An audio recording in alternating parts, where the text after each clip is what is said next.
자, 오늘은 하나님의 역사는 계속된다 라고 라는 주제로 하나님의 말씀을 증거하도록 하겠습니다. 자, 오늘의 본문 말씀은 내용들은 어떤 내용이냐면 이제 출애굽하고 나서 모든 여정을 이제 가나안을 앞에 두고 모세가 가나안에 들어가지 못하고 이제 여호수아가 이제 모세를 대신해서 이끌어가는 그런 여호수아서의 시작을 말씀하고 있습니다.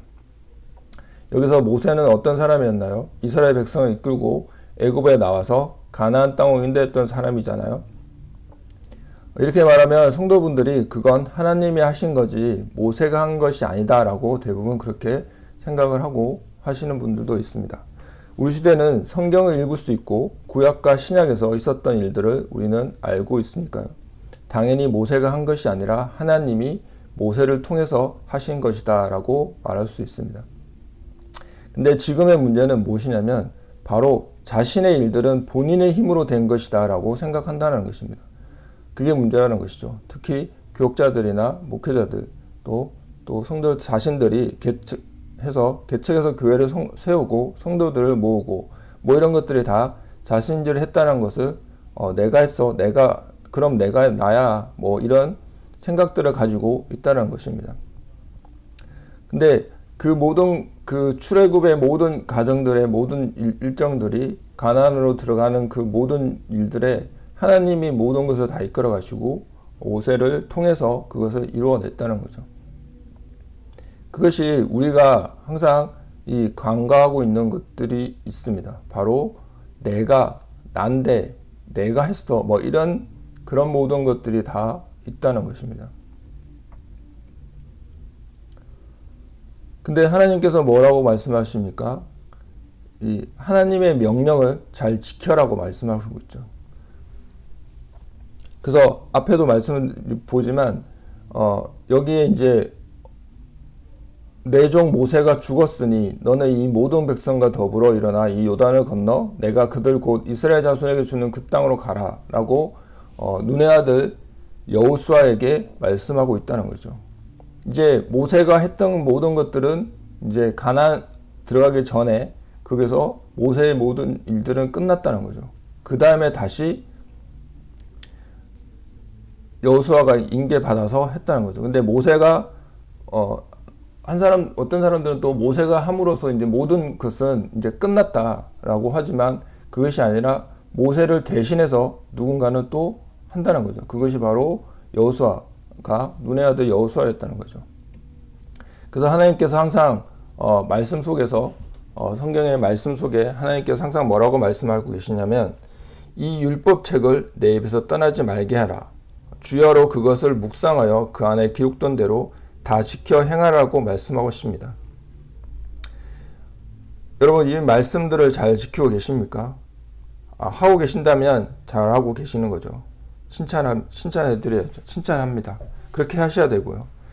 그렇지 않다고 한다면 여러분 하나님 앞에 무릎 꿇고 회개하셔야 합니다. 왜요? 하나님이 하라고 하시니까요. 이 이상 무슨 말이 필요하겠습니까? 돌이키십시오. 말씀에 순종하셔야 됩니다. 과거의 왕의 어명을 듣지 않으면 죽음인 것을 우리들은 역사를 통해서 잘 알고 있습니다. 왕의 어명인 거죠.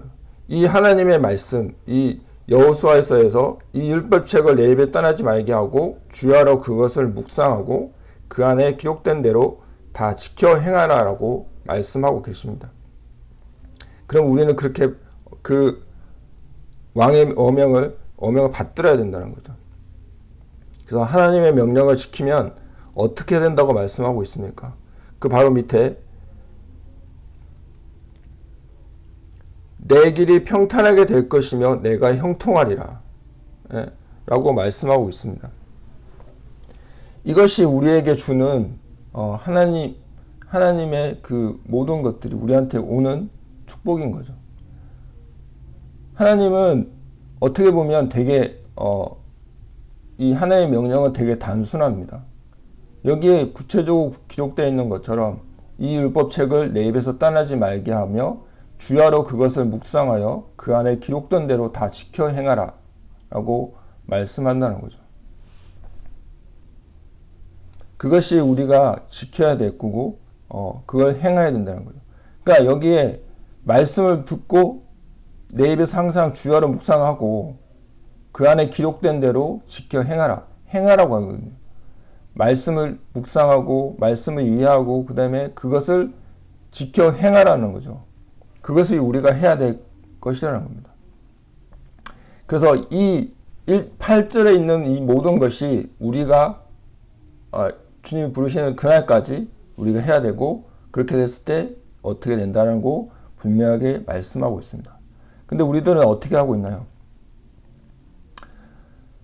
우리들은 편한 것을 좋아합니다. 마치 하나님의 종 니느웨가 가라고 그러는데 다시스로 가는 사람 있잖아요. 요나와 같아요. 하나님이 니느웨 가라고 그러는데 요나의 감정도 좋지 않고 그게 구원받는 게 그렇게 썩 마음에 들지 않았거든요. 요나 생각에 그러니까 다시스로 내 생각대로 그냥 다시스로 가버리잖아요. 편안하거든요. 가니까. 근데 저기 들어가서 배 안에서 자잖아요. 그게 나는 편하니까. 내가 편한 대로 내 마음에 내키는 대로 해버렸잖아요. 그런데 그 배가 편했었나요? 얼마 안 가다가 풍랑을 만나잖아요. 누구 때문에 만나는 거예요? 결국 요나 때문에 만나는 거라고. 그걸 깨달아야 된다는 겁니다. 나 때문에 이렇게 됐다. 그래서 요나가 어떻게 해요? 나를 바다에 던지세요. 그래서 기적이 일어나잖아요. 그게 요나가 잘나서 신통한 능력으로 그렇게 해서 니느웨에 가서 말씀을 전했잖아요. 그것도 흐리멍텅하게. 근데 그 민족 회개 운동이 일어나잖아요. 그게 요나가 했어요? 요나의 능력으로 했나요? 아니라는 거죠. 하나님이 역사하신 거잖아요. 회개하고 하나님의 말씀을 전하니까 그것도 말씀을 제대로 전하지도 않았어요. 그냥 지나가란 말로 너네 망해 회개 이렇게 그냥 들리뚱 말뚱 그렇게 얘기하고 지나갔는데 그걸 듣고 회개한단 말이죠. 왕부터 모든 백성이 회개하잖아요. 이거 어떻게 보면 성경 역사상 가장 유명한 얘기지 않습니까? 요나가 잘나서가 아니고 하나님이 하라는 대로 따라 하니까 그 역사가 일어난 거죠. 오늘 우리가 잘못하게 될 수 있는 경향이 많은 가운데 조금 되는 것 같고 그러면 내가 해서 이렇게 됐다. 근데 어림도 없는 말입니다. 그건 비성경적인 말이고요. 비복음적인 말입니다. 성경 어디에도 내가 있어요? 내가라는 게 있어요? 하나님이 나를 통해서 역사하는 거지 내가 한 게 아니라는 거죠. 난 도구에 불과한 거고. 그래서 우리들 자세가 내가 누군데 이게 아니고 내가 무엇인가인데 저는 이게 중요하다고 봅니다. 내가 뭔데? 에? 그리고 바울이 나를 디모데서에서 보면 나를 충성되이 여겨 내 직분을 맡기심이니라 그랬어요. 자, 디모데서 1장 12절 우리 같이 한 목소리 읽어보도록 하겠습니다. 시작. 나를 능하게 하신 그리스도 예수 우리 주께 내가 감사함은 나를 충성되이 여겨 내게 직분을 맡기심이니 라고 되어 있잖아요.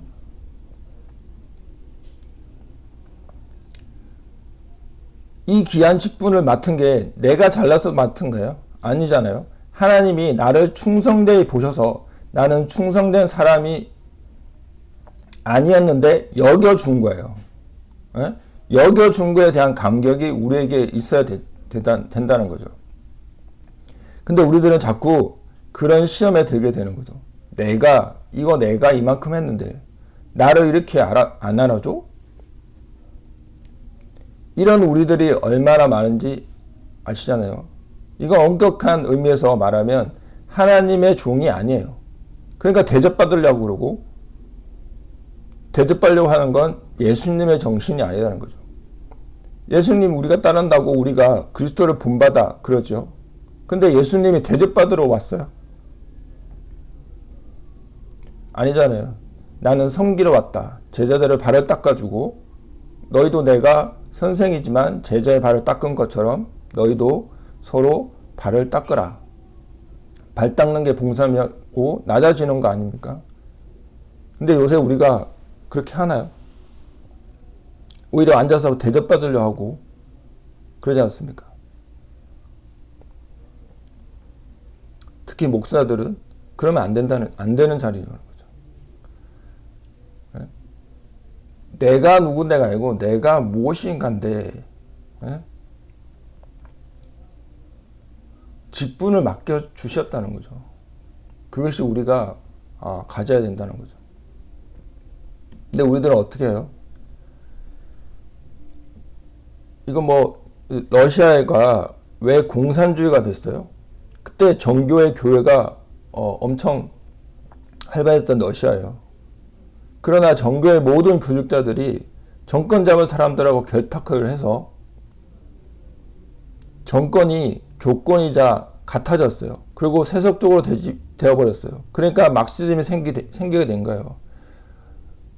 아시다시피 이 막스가 목사들이라고 하긴 하는데 그게 맞는지 아닌지 모르겠지만 어쨌든 그 막스가 눈을 봤을 때 이게 아니다는 거죠. 이게 가난한 사람 편이 드냐 아니라 교회는 어디 편에 들어요?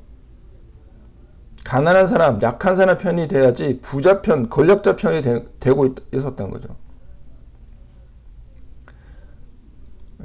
근데 오늘 반대 아닙니까? 이거 고치기 전에는 사회가 우리를 알아주지 않아요. 그저 그렇지. 교회가 그렇고 그렇지. 그렇게 본다는 거죠. 교회가 역시 교회구나. 우리는 못해도 교회가 하는구나. 이게 교회라는 거죠. 나랑 너희는 뭐가 달라? 지금이 이런 시대라는 거죠. 너희랑 나랑 뭐가 달라? 그건 뭐예요? 우리는 빛과 소금인데, 세상의 빛과 소금인데, 소금의 맛을 잃으면 어떻게 돼요? 거름으로 써요? 거름으로도 못 쓴다는 거죠. 필요도 없어요. 길가에 내버려 짓밟히게 되는 거죠. 오늘 우리 교회가 지금 짓밟히고 있어요. 이건 참 기가 막힌 일인 거죠.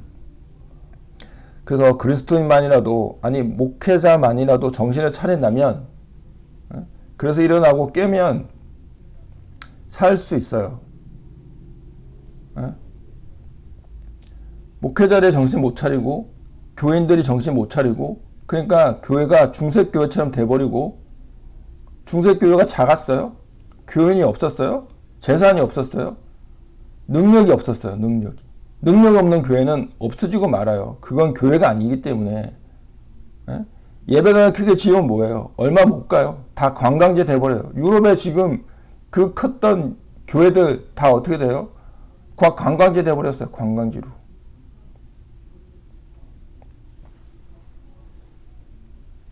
여기 최근에 옐친 대통령 장례식을 하는데 이게 정교에서 100년 만에 정교회 예식으로 했답니다. 그게 정교회 감독들이 권력과 결탁한 그 시대인 거죠. 근데 이 공산당 간부들은 이것도 마음에 들지 않는다고 불평불만이 많았어요. 그게 이렇게 모든 종교계 지도자들이 권력과 결탁을 하게 되면 이런 형상이 발견하고 지금 이렇게 사회에 지탄받는 것이 바로 이런 문제들이라는 거죠. 교인들이라도 그러니까 나라가 부패해지고 나라가 힘들어지고 어려워지고 있는 거죠. 그러니까 대한민국에 자유민주 국가이지만 주사파 세력들이 장악하고 있잖아요. 언론을 장악하고 모든 것들을 다 교육도 장악하고 이런 것들로 인해서 나라가 피폐해져 가고 있잖아요. 세계 어디 가도 외국인들이 한국에 방문해서 한국에 살아보면 정말 한국에 대한 그 감동이 있다니까요. 대단한 나라라고 생각하는데 그것으로 인해서 나라가 너무 힘들다는 게 안타깝고, 우리 교인들이 또 그런 걸로 인해서 너무 잘못되어 가고 있다. 한국교회 분석해보면 70% 이상이 뭐 심한 말로 무속 종교, 무당 종교, 기복주의예요. 이게 예전에 그 새를 키우는데, 개신교를 키우는데 이게 들어 먹혔죠. 예수 믿으면 복 받는다, 예수 믿으면 돈 번다, 예수 믿으면 성공한다, 예수 믿으면 출세한다, 예수 믿으면 합격한다. 이러니까 뭐 다 된 거예요. 그래서 믿은 거예요. 근데 이건 예수 믿는 게 아니잖아요. 복음하고는 상관이 없잖아요. 성경 어디에 돈 벌고 복되다 하는데 봤어요? 보셨어요? 없어요. 예수 믿는 사람도 사업하다 실패하고, 예수 믿는 사람도 대학 입학 시험 쳐도 떨어져요. 공부 못하면 떨어지는 거죠. 뭐 예수 믿는 사람이라고 다 붙어줘요? 안 그래요. 다 붙여주고 돈 벌고 출세하면, 그러면 예수 안 믿을 사람 있겠어요? 그게 아니라, 근데 그걸 믿어. 그래서 어떤 분들은 이렇게 말들 해요. 아무개 교회 가면 복받아. 아무개 교회 가면 그 목사님 기도 받으면 복받아. 그거 가지고 막 돈 뭉치 가지고 가요. 간다는 거죠. 복받았다고. 이게 뭐예요? 이게 복음이에요? 그건 미신이죠.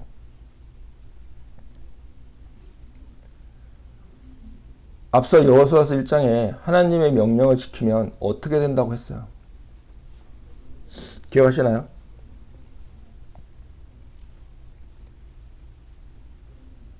기억 못하시면 제가 다시 한번 보여드리겠습니다. 자, 여러분, 여기에 8절 다시 한번 읽어보겠습니다. 시작. 이 율법책을 내 입에서 떠나지 말게 하며 주야로 그것을 묵상하며 그 안에 기록된 대로 다 지켜 행하라. 그리하면 내 길이 평탄하게 될 것이며 내가 형통하리라.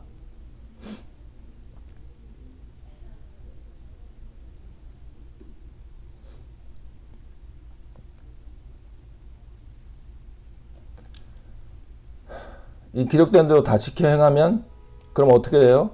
내 길이 평탄하게 될 것이며 내가 형통하리라. 하나님의 명령을 지키면 이렇게 된다라고 말씀하시나요?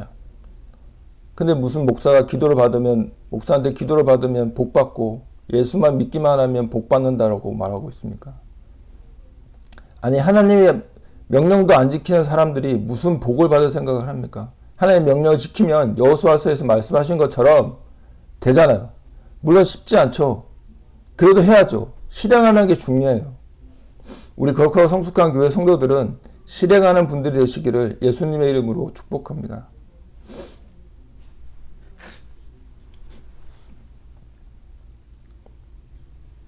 그리고 목사들은요, 목사를, 하나님의 종인 목사를 대접하면 복 받는다 그래요. 자기는 죽 먹으면서 목사는 호텔에, 고급 모텔에 모셔. 이건 바른 교훈이 아니죠. 교인들은 아주 못 쓰게 만들어 버리는 거라는 거죠. 그건 예수 믿는 사람은요, 5천만이 다 믿어도, 이렇게 예수 믿는 사람들은요, 5천만이 다 믿어도 소용이 없습니다. 예수님 말씀 기억하세요? 인자가 올 때 뭘 보겠느냐 그랬어요. 믿는 자를 보겠느냐, 뭐 한 천만 교인이다, 그거 보겠느냐? 아니에요. 진짜 믿음이 뭐냐? 예수 믿는 사람과 안 믿는 사람이 무엇이 달라요? 무엇이 달라요? 예배 다니는 거랑, 예배당 다니는 거랑 가서 찬송 부르고 성경 읽고 기도하고 그거 외에 무엇이 달라요? 다른 게 없잖아요. 성도라는 건 구별된 무리 아닙니까? 다른 게 있어야 되잖아요. 뭐 옷을 잘 입다는 게 아니고, 뭐 돈 많다는 게 아니고, 삶에 다른 가치관이 있어야 되는 거죠. 달라야 되잖아요. 근데 우리 가치관이 뭐예요? 보이는 데 있잖아요. 돈 벌면 저 집 복 받았다. 그런 거 들었어요. 그리고 돈 벌면, 야, 저 집 복 받았다. 장관 됐다. 아, 복 받았어. 어디 성경에 그런 복이 있는 데가 있어요. 성경 자세히 보세요. 우리가 바라는 것은 보이는 것이 아니요 보이지 않는 것이니 보이는 것은 잠깐이요 보이지 않는 것은 영원함이라. 히브리서에 나와 있습니다.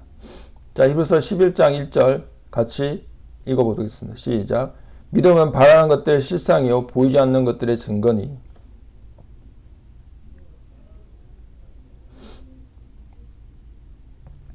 우리는 신령한 복을 찾는 게 교회지 보이는 걸 받는 건 구약적이죠. 구약엔 그러죠.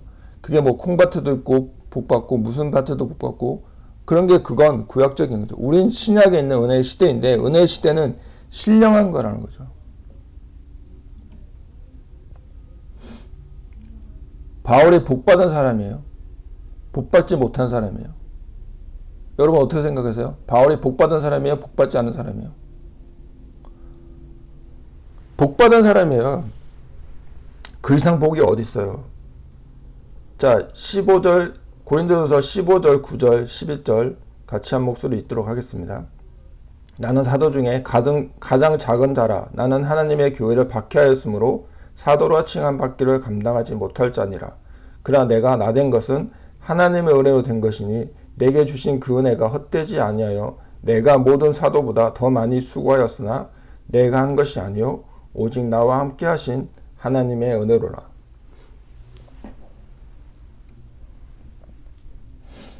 나의 나된 것은 하나님의 은혜라고. 난 자족의 비결을 배운다고. 그가 감옥에 있었지만 그는 부족함이 없었고 산 사람이에요. 복받은 사람이에요. 왜? 신령한 때를 받잖아요. 그러지 않았어요? 내가 사방으로 우겨쌈을 당해도 쌓이지 않습니다. 답답한 일을 당해도 낙심하지 않다는 거죠. 핍박을 받습니다. 그러나 버림받지 않았습니다. 거꾸로 틈을 당해도 망하지 않습니다. 바울의 삶, 그러니까 사울에서 바울의 삶으로 넘어갈 때 얼마나 많은 핍박 속에서 얼마나 많은 주급 고비를 넘기면서 그런 육신적의 고통으로 봤을 때는 우리가 지금 앞에서 봐왔던 것처럼 그런 복받은 사람들로 세상에 복받은 사람들로 비교했을 때 바울이 복받은 사람처럼 보여요? 아니잖아요. 근데 신령함으로 볼 때 정말 복받은 사람이잖아요. 신령한 때를 받잖아요. 하나님 다 받잖아요. 삼천천까지 다 받잖아요.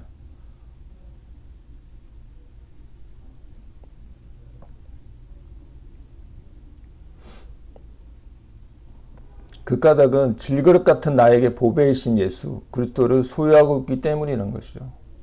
바로 이거라는 거죠. 이거. 우리는 질그릇이에요. 툭 치면 깨지는 그런 아무것도 아니라는 거죠. 그러나 이 안에 보배를 갖고 있어. 이게 중요하다는 거죠. 보배, 예수 그리스도, 이게 보배라는 거죠. 이 보배를 우리가 남에게도 전해주기도 하는 거죠. 예수님 비유 가운데 어떤 사람이 밭에 보니까 보배가 있는 것을 알고서 다 다른 걸 팔아가지고 그 밭을 샀다고 그러잖아요. 그 밭이 중요해서 샀어요. 보배가 중요해서 산 거 아닙니까? 우리는 보배를 갖고 있는 사람들이라는 거죠. 보배를 가지고 있어야 하고요. 보배가 없다면 반드시 찾으시기 바랍니다. 그러니까 예수 믿는 사람 아무리 가난해도 공부를 못해도 권력 없고 다 그래도 보배이신 예수 그리스도를 소유하고 있기 때문에 당당하게 버젓하게 늠름하게 살아야 되는데 돈 많은 사람, 공부 많이 한 사람, 뭐 권력 있는 사람, 눈치 보고 이렇게 살라는 말이 아니라는 거죠. 예수 믿는 사람은 겸손해야 되고 겸손해야 돼요. 그러나 비굴하라는 말이 아니에요. 교만해서는 안 돼요. 그러나 긍지는 있어야 된다는 거죠. 난 하나님의 자녀다. 우리는 하나님의 자녀. 이거 얼마나 근사해요. 내가 당장 돈이 없어도 모두 가난한 게 아니에요. 필요하면 줄 것이고 하나님의 자녀는 굶기는 거 봤어요. 성경 어디에도 그런 말이 없어요. 의인의 후손이 굶어 죽는 것 성경에 어디에도 없습니다. 우리가 이걸 믿고 살아야 된다는 거죠. 자, 고린도후서 4장 6절 10절 같이 한 목소리 읽도록 하겠습니다. 어두운 데서 빛이라 말씀하셨던 그 하나님께서 예수 그리스도의 얼굴에 있는 하나님의 영광을 아는 빛을 우리 마음에 비추셨느니라. 우리가 이 보배를 질그릇에 가졌으니 이는 심히 큰 능력은 하나님께 있고 우리에게 있지 아니함을 알게 하려 함이라. 우리가 사방으로 우겨삼을 당하여도 쌓이지 아니하며 답답한 일을 당하여도 낙심하지 아니하며 박해를 받아도 버림받지 아니하며 거꾸로 틈을 당하여도 망하지 아니하고 우리가 항상 예수의 죽음을 몸에 짊어짐은 예수의 생명이 또한 우리 몸에 나타나게 하려 함이라.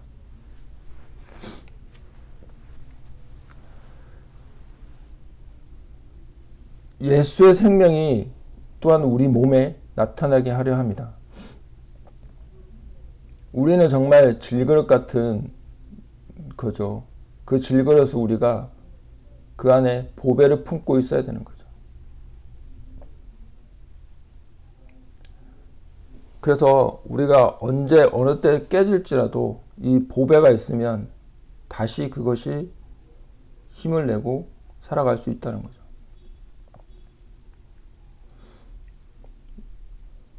이런 질그릇 같은 질그릇 속의 보배를 우리가 소유하시기를 예수님의 이름으로 축복합니다.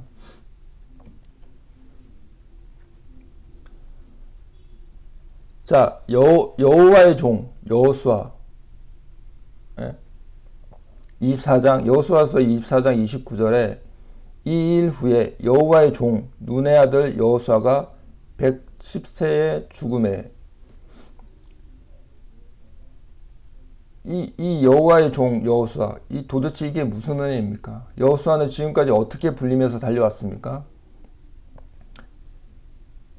출애굽기 33장 1절에 보시면 사람이 자기의 친구와 이야기함 같이 여호와께서 모세와 대면하여 말씀하시며 모세는 진으로 돌아오나 눈의 아들 젊은 수종자 여호수아는 회막을 떠나지 아니하라. 여기 젊은 수종자라고 말하죠.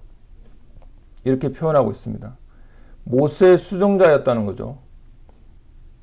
그 다음에 여호수아서 1장 1절에도 여호와의 종 모세가 죽은 후에 여호와께서 모세의 수종자 눈의 아들 여호수아에게 말씀하여 이르시되 여기서도 모세의 수종자라고 말씀하고 있습니다. 여호수아는 모세의 수종자, 즉 사람의 종으로 출발했다는 말입니다. 그는 지금 따지면 개인 비서였던 거죠. 그렇게 살아왔습니다. 그런 그가 자신의 생을 마무리할 때는 하나님의 은혜로 사람의 종이 아니라 여호와의 종으로 그런 영광스러운 명칭을 부여받게 됩니다. 그 이후로 이 여호수아를 지칭할 때마다 더 이상 이제는 모세의 종이 아닌 것이죠. 여호와의 종입니다. 사사기 2장 8절에 보면 여호와의 종 눈의 아들 여호수아가 라고 말씀하고 있습니다. 그는 여호와의 종이 되었습니다. 그러면 그렇다면 여호와의 종이라는 말에는 어떤 의미가 담겨 있습니까? 여기 이사야서 42장 2장 1절에 이 말씀 같이 읽어보겠습니다. 시작. 내가 붙드는 나의 종 내 마음에 기뻐하는 자 곧 내가 택한 사람을 보라. 내가 나의 영을 그에게 주었은즉 그가 이방의 정의를 베풀리라. 내가 붙드는 나의 종 내 마음에 기뻐하는 자라고 말씀이 있습니다. 여호와의 종이라는 말은 하나님이 붙드시는 종, 하나님이 기뻐하는 자라는 뜻이죠. 더 나아가 이 종은 사역 사명과 언제나 관련이 있다는 거죠. 근데 여호와의 종이라는 이 말은 하나님께서 맡겨주신 사역과 사명을 하나님 앞에서 훌륭히 잘 감당했다는 뜻입니다. 사람의 종이 아니라 하나님의 종으로 일생을 사는 것이는 거죠. 그래서 바울 사도도 이렇게 말씀을 합니다. 자, 갈라디아서 1장 10절 함께 읽겠습니다. 이제 내가 사람들에게 좋게 하랴 하나님께 좋게 하랴 사람들에게 기쁨을 구하랴 내가 지금까지 사람들의 기쁨을 구하였다면 그리스도의 종이 아니니라.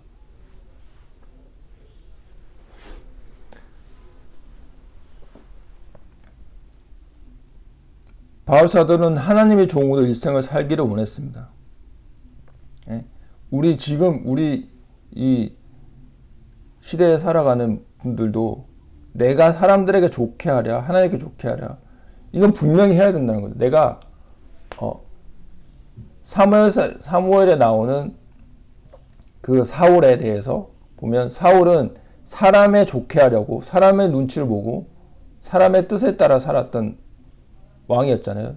이스라엘 초대 왕이었지만 하나님의 뜻에 하나님을 좋게 하지 않았다는 거죠. 그리고 그렇게 하는 사람들은 사람들의 기쁨을 구하였다면 그리스도의 종이 아니다라고 말하는 거죠. 네? 그리스도의 종이 아니라는 거죠. 그렇게 바울은 하나님의 종으로 일생을 살기를 원했다는 거죠. 우리 거룩한 교회 성도 여러분들도 사람의 종이 아니라 하나님의 종으로 살아가시기를 예수님의 이름으로 축원합니다. 요즘 시대의 트렌드라고 합니다. 자, 여러분 한번 위에 거 읽어보시겠어요? 하면 된다. 자, 밑에는 대면한다. 하면 된다가 아니라 대면한다라고 되어져 있습니다. 나는 한다입니다. 되어져 있으면 나는 한다라고 있는 거죠. 첫 번째 하면 된다라는 말은 내가 열심히 하면 결국은 된다. 내가 하면 된다라는 거죠. 밑에 대면한다라는 의미는 모든 것이 되어 있으면 그때 나는 한다. 예? 즉 하나님께서 만들어 주시면 상황을 만들어 주시면 내가 하나님 정말 열심히 잘 믿을게요 라고 하는 것이라는 거죠. 하나님 저 경제적으로 많이 힘들어요. 그러니 경제의 자유를 주세요. 저 명예를 주세요. 그러니 하나님 잘 믿을게요. 저 합격시켜 주세요. 하나님 잘 말씀 따를게요. 우리 자식 이번에 뭐뭐 하는데 잘 되게 해주세요. 그러면 잘 믿을게요. 이러면 안 되는 겁니다. 우리가 전쟁을 하는데 하나님께서 너희 가서 싸워라. 여호수아에게 여리고성을 돌아라. 말씀하시는데 듣지 않고 여리고성을 주세요 그냥. 그러면 말씀을 잘 들을게요. 아니 여리고성을 주신다고 하셨는데 달라고요. 하는 게 말이 됩니까? 전쟁을 하는데 우리가 이길 수 있는 군대를 달라고 하고는 나는 싸울 준비를 안 하고 있으면 승리가 주어지겠나요? 안 돼요. 이길 수 없죠. 하나님이 우리를 통해서 승리하시기를 원하시는데 우리들은 그냥 다 해주세요. 그럼 따르겠나이다 라고 하고 있지 않은지 우리들은 한번 생각해 봐야 합니다. 우리가 어떻게 하고 있는지 잘 생각해 보아야 할 문제라는 거죠. 하면 주신다는 거잖아요.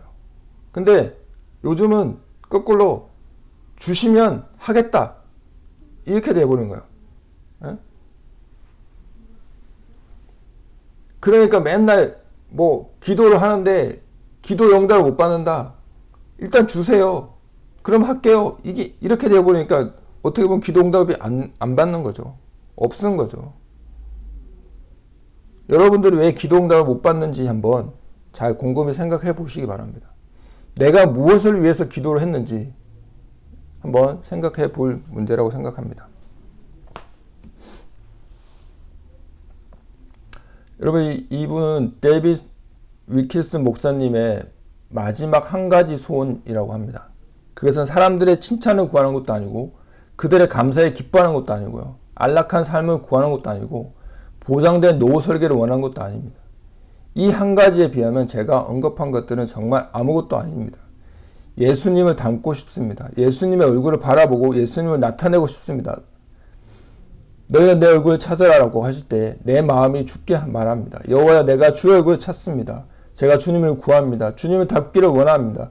그것이 모든 문제의 해답이 있는 거죠. 라고 말씀하셨습니다.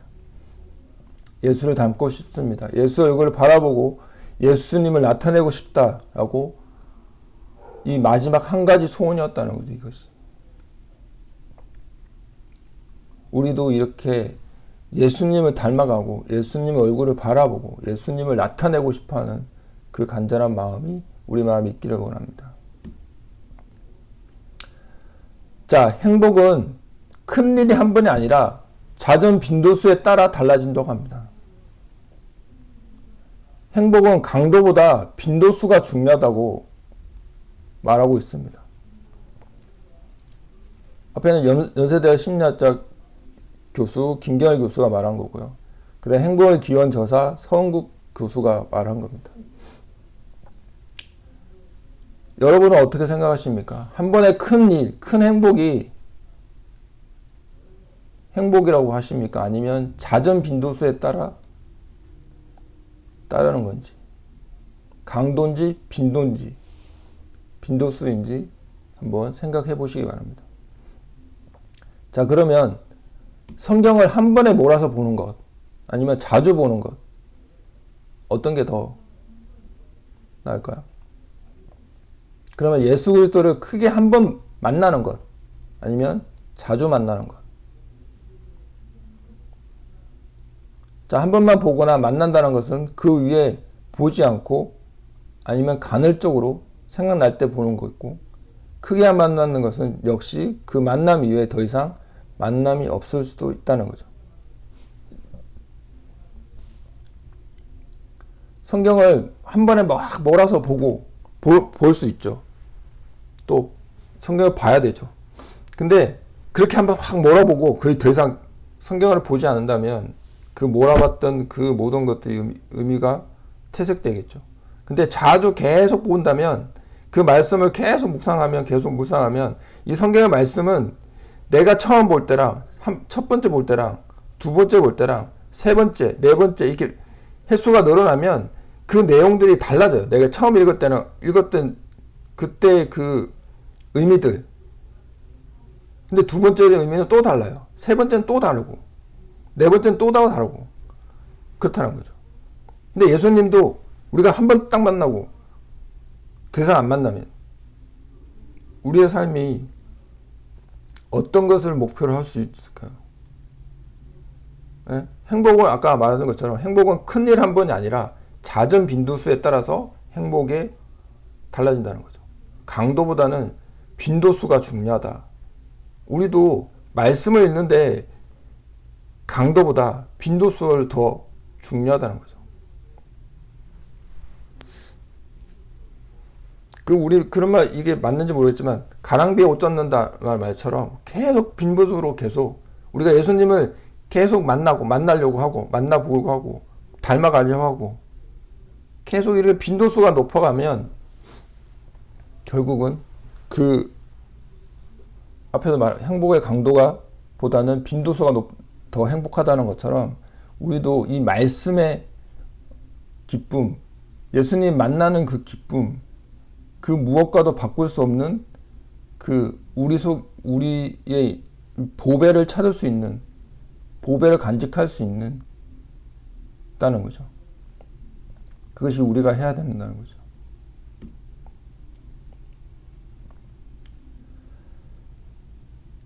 자, 회개는 우리가 맨날 회개해야 된다고 하죠. 회개를 맨날 부르짖잖아요. 근데 회개는 재창조돼야 된다는 거죠. 무엇으로부터? 과거의 제 많은 나로부터, 현재의 제 많은 나로부터. 그럼 무엇을 근거로 해야 할까요? 하나님의 말씀으로 재창조되어야 한다는 거죠. 단순히 형식적인 회개가 아니라 하나님의 말씀에 근거해서 재창조되어야 그것이 진정한 회개라고 할 수 있습니다. 그래서 창세기 1장 1절 여러분 다 아시죠? 태초에 하나님의 천지를 창조하시니라 를 근거해서 요한복음 1장 1절 지금 여러분 요한복음 1장 펴보세요.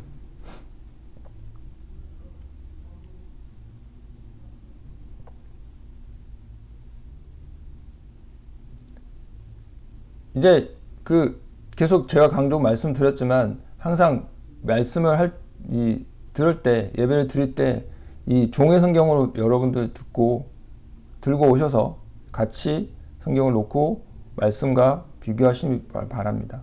자, 요한복음 1장 1절과 5절까지 다 같이 한 목소리 읽어보겠습니다. 태초에 말씀이 계시니라. 이 말씀이 하나님과 함께 계셨으니 이 말씀은 곧 하나님이시니라. 그가 태초에 하나님과 함께 계셨고 만물이 그로 말미암아 지은 바 되었으니 지은 것이 하나도 그가 없이는 된 것이 없느니라. 그 안에 생명이 있었으니 이 생명은 사람들의 빛이라. 빛이 어둠에 비치되 어둠이 깨닫지 못하더라. 우리들은 하나님처럼 천지를 창조할 수 없지만 우리들 자신을 다시 재창조하겠다는 마음으로 해결을 해야 됩니다. 해결을 그냥 우리들이 세상에서 실수하고 죄송하고 미안하다는 거 끝나는 것이 아니라 혼신의 힘을 다해서 회개해야 한다는 거죠. 그 우리들을 모두 잊지 않으시기 바랍니다. 제가 여기서 회개는 재창조되어야 된다라고 하는 것처럼 회개는 정말 우리가 다시 하나님이 창조했던 아담으로 천지 창조하실 때 인간을 만드실 때 아담을 만드신 것처럼 그때 상태로 다시 돌아갈 정도의 회개를 해야 된다는 거죠. 회개는 회개를 함으로 해서 재창조되어야 된다는 거죠. 우리가 진심인 회개만이 우리를 살 수 있다는 것을 명심하고 구원의 길로 나아가는 우리 모두가 될 수 있기를 바랍니다. 그래서 다시 우리가 에덴 동산, 다시 이제는 우리가 소망해야 될 게 새 예루살렘이잖아요. 그것을 우리가 쫓아갈 수 있도록 우리의 진정한 회개를 통해서 그 회개만이 우리를 살릴 수 있다고 했잖아요. 구원의 길로 나아가는 거룩하고 성숙한 성도들이 되시기를 우리의 창조주이시며 우리의 주인 되신 예수 그리스도 이름으로 축복합니다.